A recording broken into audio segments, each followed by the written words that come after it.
La Biblia es probablemente el libro más leído de la historia de la humanidad, del que se han hecho más copias y ediciones a lo largo de los siglos, traducida a más de 2000 lenguas.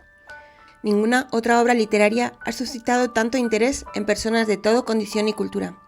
Además, es el libro que más ha influido en la pintura, la escultura, la música, la arquitectura, el cine o la creación literaria.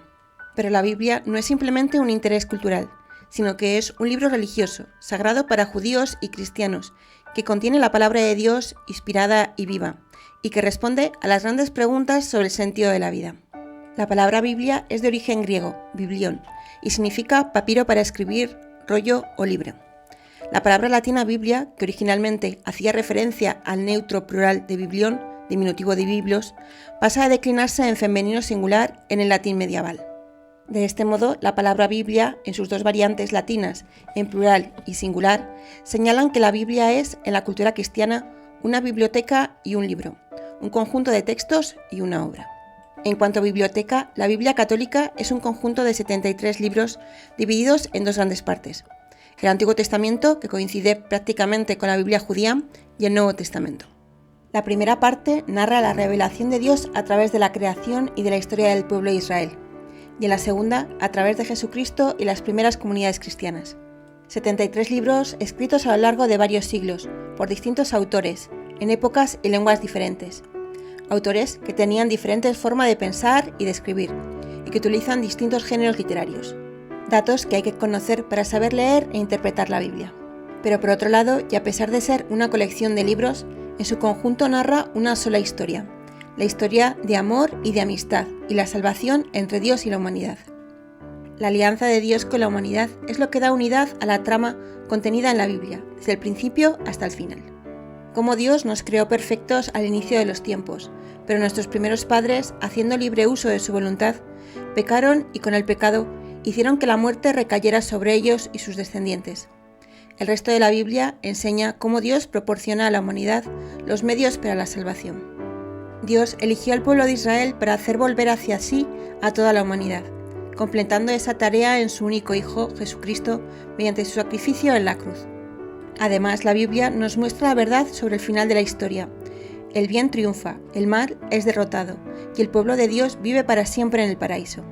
También es una obra única porque, aunque los distintos libros que forman la Biblia están escritos por autores humanos, a los que se llama agiógrafos, el autor último de toda la Biblia es Dios. Es Dios mismo quien inspira las palabras y el que da la capacidad de ponerlas por escrito. Los agiógrafos escribieron con su propio estilo, pero escribieron lo que Dios quería que escribieran, por lo que la Biblia está completamente libre de todo error. Todo lo que se narra es verdad, pero no podemos olvidar que la Biblia no es un libro de historia ni de ciencia, tal y como entendemos hoy en día estas disciplinas. La Biblia es un libro de fe que narra la historia desde una perspectiva de fe y que enseña el camino de la salvación.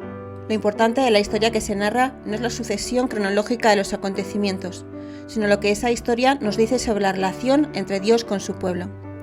La Biblia es historia de salvación, la historia de cómo el plan salvífico de Dios se realiza a través de los tiempos. Y como Dios es perfecto y no puede engañarse ni engañarnos, toda verdad que Dios quiere que aprendamos se presenta sin error. Es Dios mismo quien habla por medio de los hombres, en lenguaje humano, por lo que no podemos leer la Biblia al pie de la letra, sino que hay que seguir unos criterios de interpretación. Es la Iglesia, guiada por el Espíritu Santo, quien nos ayuda a encontrar la verdad contenida en los libros de la Biblia, a la luz de la tradición viva. Para una correcta interpretación de un texto bíblico hay que tener en cuenta varios aspectos. Por un lado, quién es el autor del texto y a qué parte y colección de libros pertenece.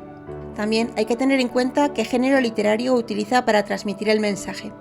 Además, hay que fijarse qué dice y qué ocurre en el pasaje. Por otro lado, qué significa y cuál es su mensaje.